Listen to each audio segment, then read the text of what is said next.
Imagine this. Your view is suddenly gone, blocked by a new house next door, and you feel like you've lost all your privacy. Well, for homeowners Clifford and Maria Burns, this was their reality. And it wasn't just some little neighborhood disagreement. It spiraled into a full-on legal battle with their homeowners association. So how does something like a construction dispute actually end up in court? Let's get into it. I mean, this quote right here from the homeowner's own complaint letter, it really gets to the heart of the matter, doesn't it? You can just feel the frustration, that sense of violation. For the Burns family, this was never about technicalities or HOA rules. It was about feeling safe and private in their own home. So when they felt like their emotional pleas just weren't being heard, the Burns family decided they had to take the next step. They took their fight from complaint letters straight to the courtroom. They filed a formal petition that distilled all that frustration down into 4 very specific legal charges against their HOA. So, what was their actual case built on? Well, it was a mix of things. First, they claimed the HOA just wasn't doing its job, that they improperly approved the construction and then failed to collect a required $5,000 deposit. But it went deeper. They also alleged that the board held a secret meeting behind their backs, and then, to top it off, basically stonewalled them when they asked for the official records. Okay, so after all the hearings, all the legal back and forth, the judge finally delivered the verdict. And you know what? It wasn't the clean sweep that either side was hoping for. Not at all. It was a surprising split decision, which really only leaves you asking one thing: who actually won here and why? And here's the scoreboard. The judge sided with the HOA on the really big issues: the construction, the deposit, and that supposed secret meeting. The HOA took those 3. But the homeowners didn't walk away empty-handed. They managed to score a victory on that final charge, the failed records request. So a 3-1 split? Kind of weird, right? Let's dig into the judge's reasoning to see how we ended up here. So why did the homeowners lose on 3 out of their 4 claims? It really came down to a fundamental legal idea. You have to prove your case. It's not enough to just suspect something is wrong. And on these first 3 issues, the judge just wasn't convinced the homeowners had enough hard evidence to back up their claims. Now, before we get into the nitty-gritty, you've got to understand the role of the ARC, the Architectural Review Committee. Basically, think of them as the gatekeepers for the neighborhood's aesthetic.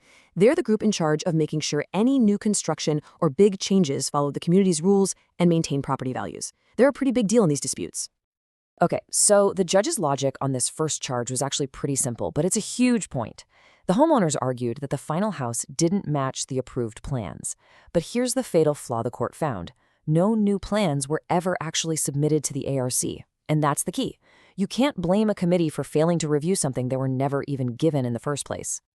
The other 2 losses for the homeowners were kind of similar. That missing deposit, the judge found evidence that a waiver had been granted, even if the HOA's paperwork on it was a total mess. And that secret meeting, well, it turns out it was a legally permitted emergency session, which is one of the rare exceptions to the open meeting laws. So close, but no cigar for the homeowners on these. So after losing on 3 major issues, how in the world did the homeowners pull out a win? Well, their victory came down to one crucial mistake by the HOA. And it wasn't a failure in judgment or a big conspiracy. It was just a simple failure to follow the administrative process. Paperwork. You can see exactly where the HOA dropped the ball when you look at the timeline. The family asks for the documents on June 4th. The law says the HOA has 10 business days to provide copies. Now, the HOA offered a review of the documents by the 16th, but that's not the same thing. The hard deadline for actual copies was June 18th. They missed it. They didn't get them the copies until the 24th, 6 days late, and even then, stuff was missing. And on this point, the judge's ruling was crystal clear. The HOA broke the law. Plain and simple. The HOA tried to argue that the request was too complicated, but the judge wasn't having it.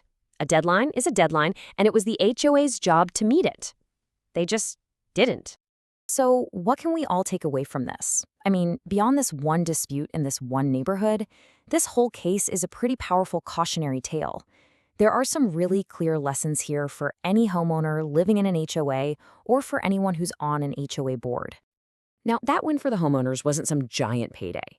The tangible result was an order for the HOA to pay them back $500 for their court filing fee. It's not a lot of money, for sure, but it is a legal acknowledgement. It's the court saying, yep, the HOA was in the wrong here, and that's a victory in itself. So the key takeaways here are just crucial for everybody. For homeowners, it's a stark reminder. Evidence is everything. Your feelings and suspicions, no matter how valid, won't win a court case without proof. For HOAs, the lesson is all about procedure. Be meticulous, because one simple administrative slip-up can cost you. And for both sides, document everything. Unrecorded conversations and handshake deals are just a recipe for conflict. And that really leaves us with one final big question. This case perfectly sums up the central tension in any planned community, right?